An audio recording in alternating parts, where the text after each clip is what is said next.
Good evening, everyone. Thanks for joining me in this video.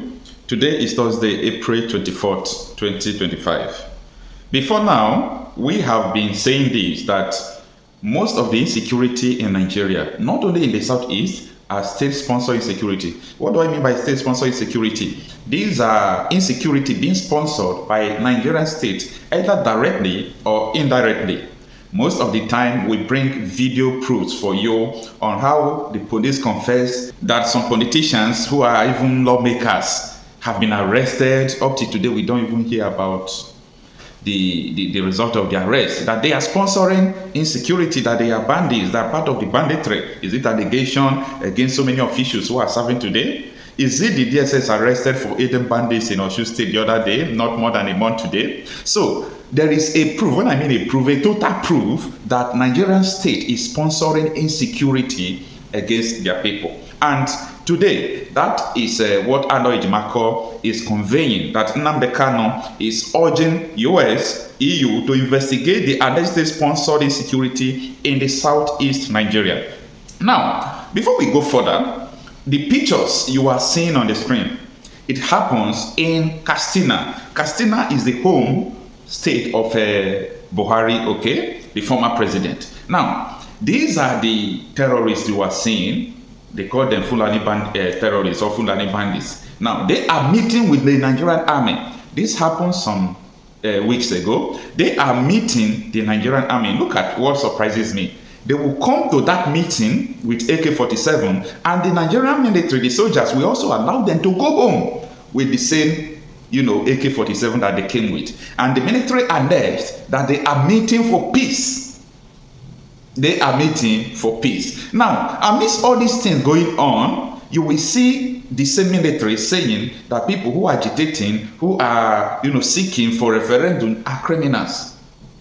This is what is happening in Nigeria, and it's important that people come to the full knowledge of what is going on. Now, this is the article from Sowore Reporters, and it reads that IPOB leader Nnamdi Kanu urges US, EU to investigate and state-sponsored insecurity in the southeast. Okay, now, time without number, Nigeria have sent messages, delegation to the EU, not to the US, okay, to the EU, telling them that Biafra agitators are the reason there is insecurity in the southeast.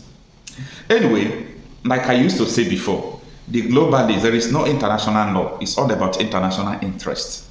Even the EU, fully knowing well what is going on in the southeast, we still believe what the Nigerian state said because of interest. There is nothing like law when it comes to the international affair. Look at what is going on between Israel and Gaza, what America can do to any country. They can go to your country. There is nothing like law that exists when it comes to the international scene. That is what people fail to understand. Law does not work, amidst all these globalists. It is just interest. So, I don't think that the EU don't even know what is going on.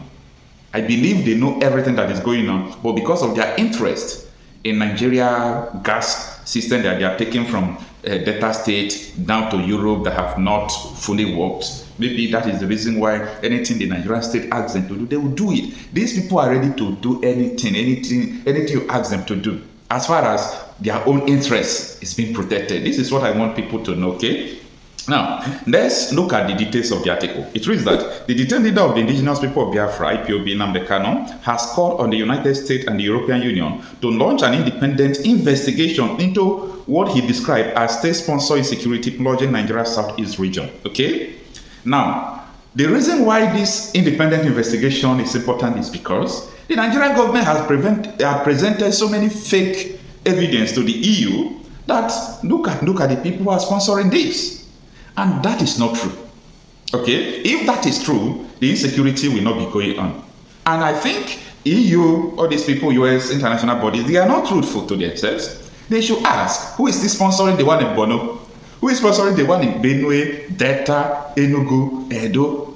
It's holistic. Who is sponsoring all these ones? So, do you mean that these people are just responsible for the Saudi? So, who is responsible for other part of the country? That is that is an information that these people are supposed to seek. And that is why the independent investigation is very important. Now, Kanu made the call on Wednesday, that was yesterday, ahead of his upcoming trial on April 29.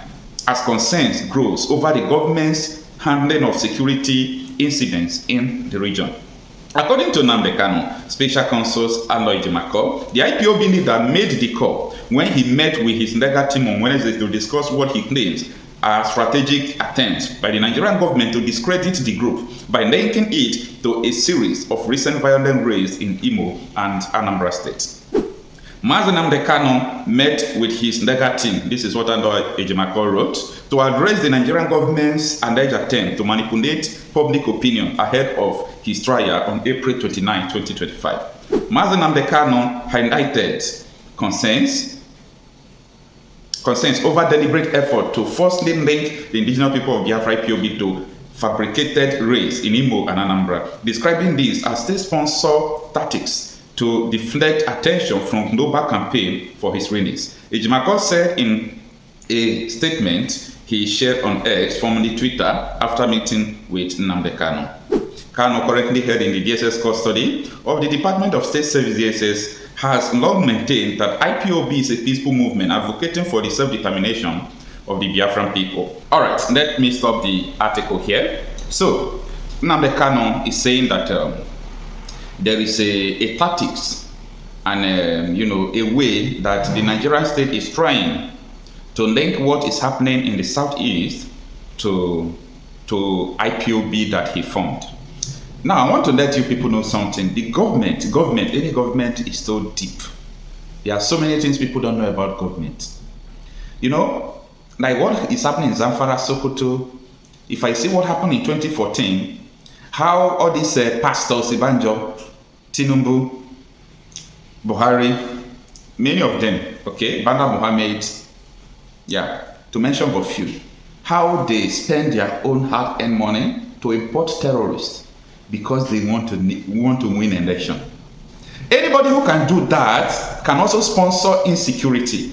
They can even sew Biafra clothes, do all they want to do, paint mottos, Biafra flag, and they can act anything they want to act to discredit you. It's only people who don't know anything about government, especially in Africa, that will come out to say otherwise. These things are happening. Okay, state-sponsored insecurity, and the same state can manipulate everything that is going on. The same state, a country, can do any shit against their people. It's so shameful anyway. It's so shameful, but it is the way it is, okay? There is nothing that can make a country who sponsors insecurity against her people to work. My assertion toward one Nigeria is, we can agree, you have your own leader, whether anybody accepts it or not. The only leader with a powerful mantle of leadership from the eastern part of Nigeria is Nnamdi Kanu. There is a difference between ruler and a leader. You may have governors, you may have senators. Those are your rulers because they are using power to force you to do what you don't like. But Nnamdi Kanu, when he tell you everybody should not go out tomorrow, you people refuse to go out, not because you are afraid of Nnamdi Kanu, but because you believe he cannot choose something that can hurt you. Okay. That is what we call leadership. And equally, each and every region should have this kind of people. Then we should come together. We are Nigeria.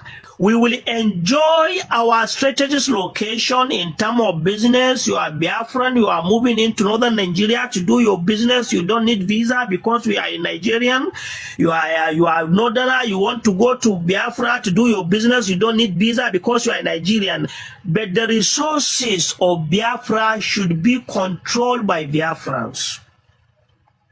Okay. The security architecture of Biafra should be provided by Biafrans.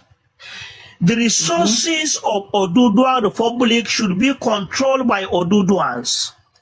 The security architecture and the economic policy as well as customary law should be an indigenous system that a Yoruba man will never feel that his culture, his history is being tampered under a system that is not fair and just to him. The same thing in northern Nigeria. Northerners should have a system that is working for them.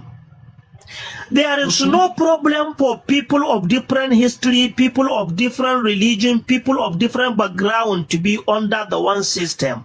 But the difference is, can we accept our differences and live in peace and harmony? Can respect of one another be part of our differences? Wherever you see chaos, wherever you see conflicts, wherever you see crisis, it was initiated by injustice. If the Biafran people, they feel equally treated like other people from the other region, there should be no question of cessation. Okay. So Nigeria should have a single army. This our army should be Nigerian army. But the policing, there should be nothing like Nigerian police. There should be nothing like Nigerian custom. We should have Biafra regional custom, the northern regional custom, because if a northerners, they don't want to beer and alcohol in their region, they forbid it. It was not a it's not an exhibit if you go to Biafra land. So therefore, Biafran custom have the right to clear it to their own land. But if you bring somebody from Kanu to clear what will enter Biafra land, whatever he see that to tamper his culture will touch his brain, will change his psychological thinking, it will now cause confusion. Okay, thank you. Those who I'm coming. Yeah. Those who created this system, they don't mean well for the North. They don't mean well for Nigeria. They don't mean well for Biafran, and they don't mean well for this thing. For them, Nigeria is just like a company for them. And zone, choosing a general manager called president to push him there. And he has no power to implement any policy. If you allow me to be a president of Nigeria today, and Nigerians choose to abide by what I will say, by the year 2040, Nigeria will be among the most powerful nations in the world, not only in Africa. They say we are the giant of Africa. We are only sleeping giant. We are suffering like other African countries. We are suffering diseases like other African countries. We are suffering from poverty like other African countries. We are suffering from illiteracy like other African countries. We are suffering from corruption like other African countries. Then what makes us giant? Okay, I have a question for you. Okay? Oh, we are what we do, not what we say we are. Thank you. And we are what we represent to you, not what you perceive we are. Allah go bless you.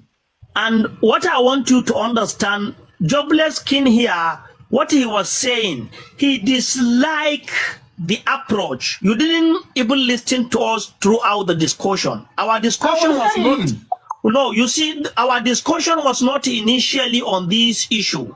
Our discussion was in the generality of Africa. What is the fate of Africa in a modern generation? If you carefully study what entirely Africa is engulfed into, each and every African nation is suffering from nearly the same problem. And our problem is an imperial system being imposed on us by imperial arrogant powers that will not allow Africa to strive and develop as a continent. And we say we need leaders who understand what Africa needs. At this moment, what Africa needs is leadership, not necessarily democracy, because we don't know democracy before the coming of these colonial masters. And if you look at what they are offering or practicing in their own country, it is not necessarily democracy, it is their national interest.